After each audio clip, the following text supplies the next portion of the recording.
Good morning વિદ્યાર્થીઓ. ધોરણ 4 વિષય પર્યાવરણ, પાઠ 17 તેજલ અમદાવાદમાં. હવે આપણે તમે કાલે વિડીયોમાં તમે આગલા વિડીયોમાં જોયું હશે કે તેજલ નામની છોકરી છે એના મમ્મીના ઈલાજ માટે અમદાવાદ આવે છે અને અમદાવાદ એને કોણ રહે છે તો કે એના મામાનું ઘર છે અને એના મામાના ઘેર એ આવે છે અને રેલવે સ્ટેશનથી એના મામા લઈ જાય છે. હવે એના મામાનું ઘર એ કેવું જોવે છે તો કે નાની ગલીઓમાં હારબંધ બધા ઘરો જોવે છે અને એના મામાનું ઘર છે તો એક જ રૂમમાં એના મામાની 2 દીકરીઓ 2 દીકરા અને પોતે અને એના મમ્મી રહે છે.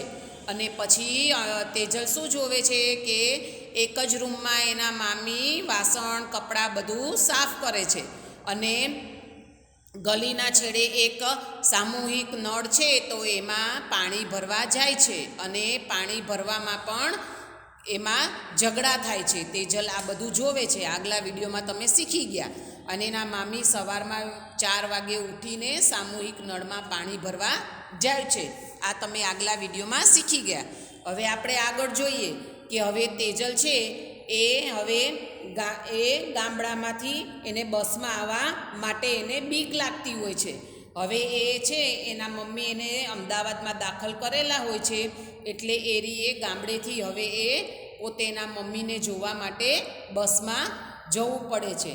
અને એ પહેલી વાર જ્યારે એ આવી ત્યારે એને બહુ ડર લાગતો હતો બસમાં કે કેવી રીતે આ ભીડભાડવાળી બસમાં કે મારે જવું અને કેવી રીતે એને ટિકિટ લેવી અને લાઇનમાં કેવી રીતે ઊભા રહીને બસમાં જવું એ બધું એને આદત નહોતી. અને પછી એને ધીમે ધીમે એને આદત પડી જાય છે.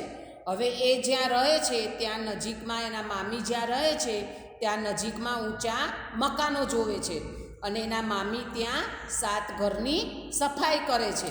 હવે 7 ઘરની સફાઈ અને વાસણ ધોવાનું કામ એના મામી કરે છે. પછી એક દિવસ છે તેજલ એના મામી ભેગું ત્યાં જાય છે, ફ્લેટમાં કામ કરે છે એના મામી ત્યાં એના ભેગું જાય છે. તો એ શું જોવે છે તો પહેલીવાર એણે આટલા મોટા ઊંચા મકાનો એને જોયા એટલે એને આવડું મોટું ઊંચું મકાન જોઈને એ તો આશ્ચર્યચકિત થઈ ગઈ અને એને શું જોયું તો એકની ઉપર એક એમ માળ એને જોયા. પછી એણે શું જોયું તો કે આટલી બધી સીડી છે તો કે આટલી બધી સીડી ચડવી કેવી રીતે? પણ ત્યાં એણે બાજુમાં શું જોયું તો લિફ્ટ હતી. તો લિફ્ટ કેવી હતી તો કે મોટા લોખંડના પાંજરા જેવી હતી અને તેમાં શેની વ્યવસ્થા હતી તો કે પંખો, લાઇટ અને ઘંટડી પણ હતા. અને ઘણા બધા માણસો ગોઠવાઈ જાય અને બટન દબાવો એટલે એક ઉપર જે માળે જવું હોય એ માળે પહોંચી જવાતું હતું. આ તમે જોયું હશે. તમે અહીંયા અમદાવાદમાં ઘણા ફ્લેટોમાં તમે જોયું હશે કે 6 માળ હોય કે 5 માળ હોય 10 માળ હોય એવા ઊંચા માળોમાં લિફ્ટની વ્યવસ્થા હોય છે. તો આ બધું એ તેજલ જોવે છે. પછી નીચે પ્રશ્નો છે એમાં તમારા કોઈ સગાવાલાને હોસ્પિટલમાં દાખલ થયેલા જોયા છે? તો તમે જોયું હશે કે તમારા કોઈ સગાવાલાને હોસ્પિટલમાં દાખલ થયા હોય અને તમારા મમ્મી ભેગું તમે ગયા હોય તો તમે જોયું હશે તો કેટલા દિવસ માટે રહ્યા હોય તો કે તેઓ હોસ્પિટલમાં દાખલ કરવામાં આવ્યા ત્યારે એમની મુલાકાત લીધી તો શું કે મારા મમ્મી ભેગું તમે જતા હો અને કેટલા દિવસ રાખ્યા તો કે 10 દિવસ રાખ્યા.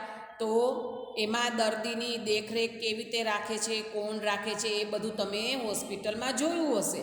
તો હોસ્પિટલમાં દર્દીની દેખરેખ કોણ રાખે તો કે નર્સ અને ડૉક્ટરો દેખરેખ રાખે. પછી તમે ઊંચા મકાનો જોયા છે તો ક્યાં? તો તમે ઊંચા મકાનો જોયા હશે અને અમદાવાદમાં ઊંચા મકાનો આવા તમે જોયા હશે. તો કેટલા માળ હોય? તો અહીંયા અમદાવાદમાં આપણે 10 માળ હોય 20 માળ હોય એવા માળ તમે જોયા હશે.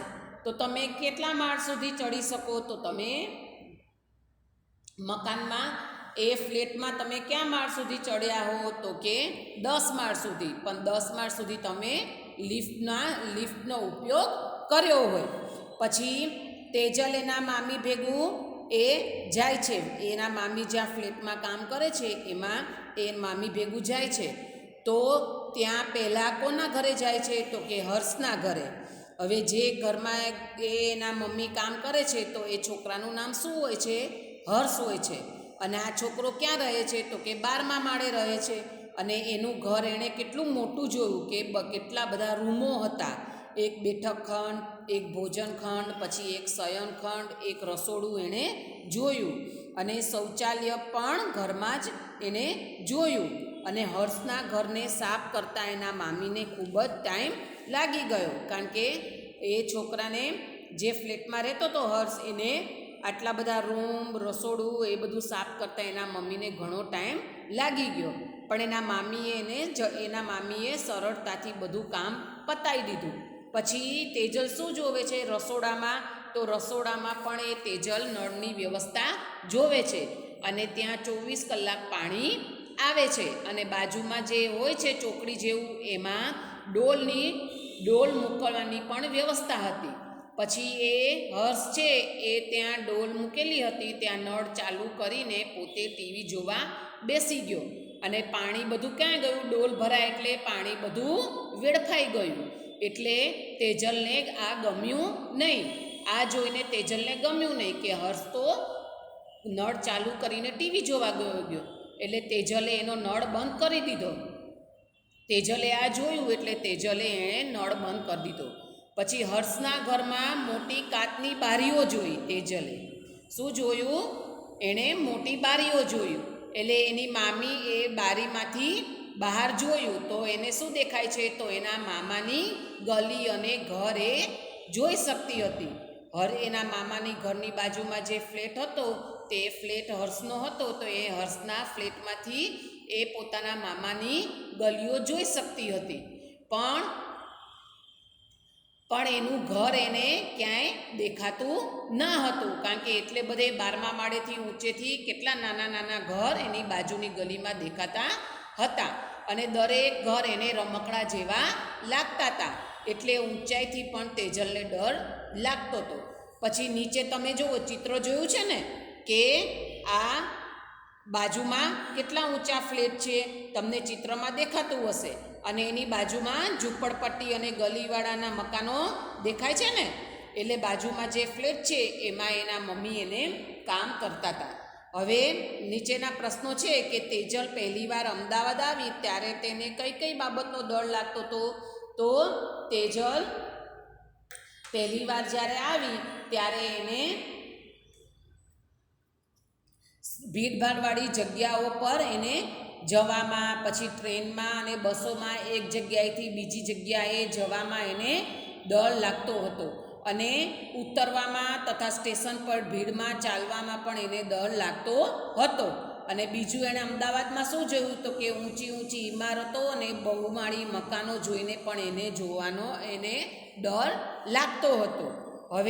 હવે નીચે જુઓ, જ્યાં એના મામા રહે છે અને તેની ઊંચાઈની ઇમારતોના મકાનમાં એને શું ફેરફાર જોયો? જો એક બાજુ છે એના મામા જ્યાં રહે છે તે વિસ્તારના મકાન અને ઊંચી ઇમારતોના મકાન. તો એના મામા રહે છે તો એના મામાનું ઘર એણે કેવું જોયું? તો કે ગલીના બધા જ લોકો માટે એક જ શૌચાલય હતું. એના મામા જ્યાં રહે છે ત્યાં ગલીમાં આટલા બધા મકાનો વચ્ચે એક જ શૌચાલય હતું. પછી એના મામાની ગલીમાં શું જોવે છે? તો કે બધા મકાનો માટે સામૂહિક પીવા માટે એક જ નળ હતો. પછી એના મામાના ઘરમાં કેવું હતું? તો કે એક જ રૂમમાં જમવાનું, સૂવાનું, બેસવાની વ્યવસ્થા પણ હતી. અને અલગ અલગ રસોઈ પણ ની સુવિધા હતી નહીં. અને એના મામાના ઘરે કાચની બારીઓ હતી નહીં. હવે ઊંચી ઇમારતોના મકાનમાં શું વ્યવસ્થા હોય? તો કે દરેક મકાનમાં એક અથવા વધુ શૌચાલય હોય. તમે જોયું જ હશે કે તમે ફ્લેટમાં કે કોઈ મોટા ઘરમાં ગયા હશો તો ત્યાં દરેક રૂમમાં એક શૌચાલય હોય છે. પછી ઊંચી ઇમારતમાં બીજું શું હોય? તો કે દરેક મકાનમાં રસોઈ ઘર, બાથરૂમ અને શૌચાલયની નળની સુવિધા પણ હોય છે. પછી દરેક વ્યવસ્થા માટે અલગ રૂમની વ્યવસ્થા હોય છે, જેવી કે રસોડું હોય અલગ, બેઠક રૂમ અલગ હોય, ભોજન ખંડ અલગ હોય અને સૂવાનો રૂમ પણ અલગ હોય. હવે તેજલના મામાનું ઘર અને ઊંચી ઇમારતમાં આ તફાવત તેજલ જોવે છે. હવે આ તફાવત શા માટે છે ચર્ચા કરો. નીચે પ્રશ્ન આપેલો છે કે આ તફાવત શા માટે છે તો ચર્ચા કરો. તો તેજલના મામા રહે છે તે વિસ્તારમાં રહેવાવાળા લોકો ગરીબ છે, મજૂરી કરે છે અને માંડ માંડ પોતાનું ગુજરાન ચલાવે છે. અને જ્યારે ઊંચી ઇમારતો અને બહુમાળી મકાનોમાં રહેતા લોકો સુખી સંપત્તિ અને વ્યવસ્થિત નોકરી કરતા હોય છે, એટલે એ લોકોને સુવિધા મળી રહે છે. હવે તમે રહો છો તેના જેવા ઘર ઉપર વર્તુળ કરો. તે ઘર આના જેવું છે. હવે તમે રહો છો તેના જેવા ઘર ઉપર વર્તુળ કરો. એટલે શું કરવાનું કે તમારું ઘર તમે જો રહેતા હો તો નીચે જો નામ આપ્યા છે તેજલ, મામા, હર્ષ અને કોઈ બીજા જેવું, તો આમાં શું હર્ષ ઉપર ગોળ આવશે. શું આવશે? હર્ષ ઉપર ગોળ આવશે. પછી તમારા ઘરમાં પાણી ક્યાંથી આવે છે? તમારું ઘર છે એમાં પાણી ક્યાંથી આવે છે? તો કે અમારા ઘરમાં પાણી મહાનગરપાલિકા દ્વારા પાણી જોડાણની પાઇપલાઇનમાંથી આવે છે. હવે તમારા ઘરમાં જે પાણી આવે છે એ તમે જોતા હશો કે મહાનગરપાલિકામાંથી પાણી આવતું હશે અને સવારમાં 6 વાગે આવે, કોઈના ઘરે 7 વાગે આવે, એવી રીતે પાણી આવે છે ને, તમને ખબર જ હશે. પછી તમારા ઘરમાં વીજળી જોડાણ છે? જો હા, તો દિવસમાં કેટલા કલાક તમારા ઘરમાં વીજળી મળે છે? તો હા, તમારા ઘરમાં તો વીજળીનું જોડાણ હોય જ. અમારા ઘરમાં વીજળીનું જોડાણ છે. પછી ઘરમાં 24 કલાક વીજળી ચાલુ હોય છે. તમે તમારા ઘરમાં જોતા જ હશો કે 24 કલાક તમારે લાઇટ, પંખા ચાલુ હોય છે. એટલે વીજળીની વ્યવસ્થા તમારા ઘરમાં છે. હવે તમે જ્યાં રહો છો ત્યાં હોસ્પિટલ નજીક છે? તો તમે જ્યાં રહો ત્યાં બાજુમાં હોસ્પિટલ નજીક હોય, નાની મોટી હોસ્પિટલ તો હોય જ. હવે નીચેની જગ્યાઓ તમારા ઘરથી કેટલે દૂર છે એ માપેલું છે. તો બસ સ્ટોપ કેટલા મિનિટ તમારે દૂર છે? તો કે 5 મિનિટ. તો અંતર કેટલું? તો કે અડધો કિલોમીટર થાય. પછી શાળા, તો શાળા કેટલી છે? તો શાળા તમારા ઘરથી નજીક હોય એની મિનિટ તમારે લખવાની છે. 10 મિનિટ હોય તો 10 મિનિટ. અને કેટલા કિલોમીટર થાય? તો કે 2 કિલોમીટર થાય. પછી બજાર કેટલું છે દૂર તમારા ઘરથી? તો કે બજાર 10 મિનિટ દૂર છે અને 1 કિલોમીટર થાય. પછી પોસ્ટ ઓફિસ છે નજીક તમારા ઘરેથી, તો પોસ્ટ ઓફિસ કેટલું થાય તમારા ઘરથી? તો કે 30 મિનિટ થાય. અને કેટલા કિલોમીટર થાય? તો કે 3 કિલોમીટર થાય. પછી હોસ્પિટલ નજીક છે તમારા ઘરથી, તો હોસ્પિટલ 10 મિનિટ થાય. તો એ કેટલા કિલોમીટર થાય? તો કે 1 કિલોમીટર થાય. આ તમારે ચોપડીમાં લખવાનું છે. પછી તમારા વિસ્તારના જુદા જુદા પ્રકારના મકાનોના ચિત્રો તમારી નોટબુકમાં ચોંટાડો. તો તમારે આ જુદા જુદા મકાનોના ચિત્રો તમારી નોટમાં ચોંટાડવાના છે. પછી હવે એ તેજલ છે એના મામાને એ કહે છે કે મામા, મને અમદાવાદમાં કંઈ જોવા જેવા સ્થળો હોય ત્યાં મને લઈ જાઓ. તો એના મામાને કહે છે કે તે મને આખું અમદાવાદ જોવા લઈ જવા માંગે છે. તો અહીં આસપાસના બાળકો રિવરફ્રન્ટ વિશે ખૂબ જ વાતો કરે છે. એ તેજલ એના મામાના ઘરે છે, તો એના મામાના ઘરની આજુબાજુ બાળકો બધા રિવરફ્રન્ટ વિશે ખૂબ જ વાતો કરે છે અને તેજલ સાંભળે છે. હવે ત્યાં મોટા મોટા કલાકારો, નેતાઓ અને ખેલાડીઓ પણ આવે છે. તમે જોયું જ હશે, તમે બધા રિવરફ્રન્ટ અહીંના ગયા હશો, તો એમાં કોણ આવે? તો કે મોટા મોટા કલાકારો, નેતાઓ અને ખેલાડીઓ પણ આ રિવરફ્રન્ટ જોવા આવે છે. અને તેજલ શું વિચારે છે કે આ રિવરફ્રન્ટમાં કદાચ હું જાઉં અને આ કલાકારો આવ્યા હોય તો હું પણ જોઉં. પણ તેજલ આ દિવસોમાં મામા ખૂબ જ ચિંતામાં છે.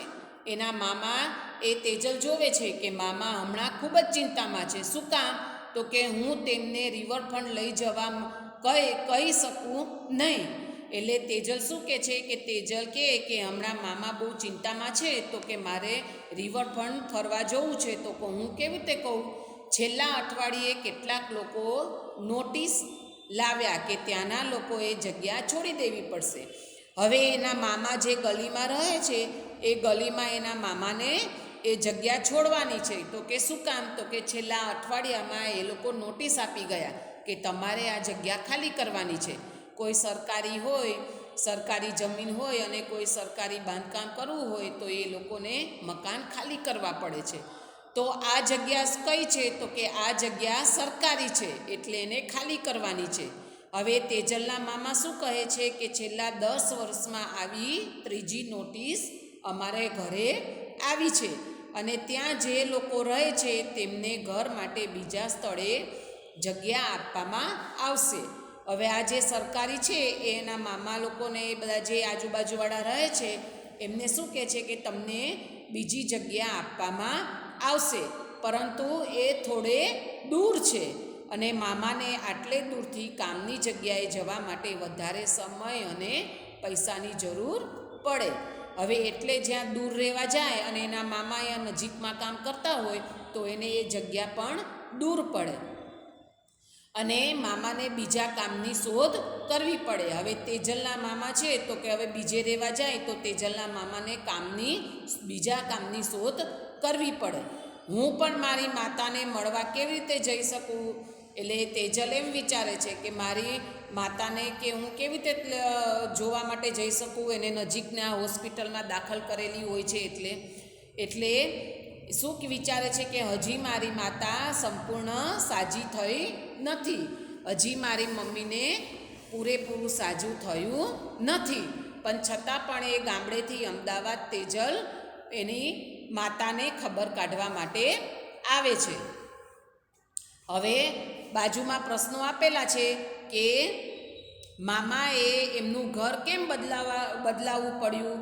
તો તેજલના મામાએ તેમનું ઘર કેમ બદલાવવું પડ્યું? તો કે મામા રહે છે તે જગ્યા સરકારી હોવાથી ત્યાં રહેતા બધા લોકોને જગ્યા ખાલી કરવાની નોટિસ આપવામાં આવી છે. તેઓને ઘર માટે બીજા સ્થળે જગ્યા આપવામાં આવશે, એટલે એના તેજલના મામાને ઘર બદલાવવાનું પડ્યું. હવે તમે તમારા ઘરેથી સ્થળાંતર કર્યું છે? જો હા, તો તમારે સ્થળાંતર કેમ કરવું પડ્યું? તમારે તમારા ઘરથી જો બીજા ઘરનું સ્થળાંતર કરવું પડ્યું તો કેવી રીતે? તો કે તમારા પપ્પા બીજા શહેરમાં બદલી થઈ હોય કે બીજી જગ્યાએ નોકરી લાગી હોય તો તમારા પપ્પાને દૂર પડતું હોય તો તમે તમારા પપ્પા જ્યાં કામ કરતા હોય ત્યાં નજીક તમે રહેવા તમારા પપ્પા અને તમારા મમ્મીને રહેવા માટે લઈ જાય. હવે શું છે કે તે શું તમારા કુટુંબમાં સભ્યોએ કામ માટે દૂર જવું પડે છે? તેઓ ક્યાં જાય છે? તેમને કેટલે દૂર જવાનું હોય છે? હવે તમારા પપ્પા નોકરી કરવા માટે દૂર જતા જ હશે, તમે જોતા જ હશો, અને તેઓની કંપની દૂર હોય તો તમારા પપ્પા બસમાં બેસીને જાય અથવા તો વાહનની વ્યવસ્થા હોય તો વાહન કરીને જતા હશે. તમારા પપ્પા નોકરી કરતા હશે ત્યારે તમે જોતા હશો કે કેટલે દૂર છે. એટલે દૂરમાં તો બસમાં જવું પડે અથવા તો તમારું પોતાનું તમારા પપ્પાનું વાહન હોય તો વાહનમાં નોકરી કરવા જાય છે. હવે નીચે જુઓ, ત્યાં હોટલ બનાવવાની છે. હવે જે જગ્યાએ તમારું મકાન હોય ત્યાં ખાલી કરવાનું હોય ત્યાં હોટલ બનાવવાની હોય તો તેના કારણે મામા અને બીજા બધાએ સ્થળાંતર કરવું પડશે. એ સારું છે? હવે તેજલના મામા છે એ જ્યાં રહે છે ત્યાં એને શું બનાવવાનું છે? સરકારી લોકો શું બનાવવાના છે? તો કે હોટલ બનાવવાના છે. તો હોટલ બનાવવાના છે તો બીજા સ્થળે એને જવું પડશે, તો એના મામાને સારું લાગતું નથી. પણ એમાં કોને ફાયદો છે? તો કે તેનાથી સરકાર અને હોટલ બનાવવાને ફાયદો થશે. પછી કોને મુશ્કેલીનો સામનો કરવો પડશે? તો કે મામાના વિસ્તારમાં રહેતા તમામ ગરીબ લોકોને મુશ્કેલીનો સામનો કરવો પડશે. તેજલના મામા જે જગ્યાએ રહે છે એ જગ્યા ખાલી કરવાની છે તો તેને એમના બધા મકાનો ત્યાં ખાલી કરવાનું છે અને એ બધા માણસોને ત્યાં મુશ્કેલીનો સામનો કરવો પડશે. પછી તેજલના મામાની જેમ કોઈ મુશ્કેલી પડી હોય તેવા લોકોને તમે જાણો છો?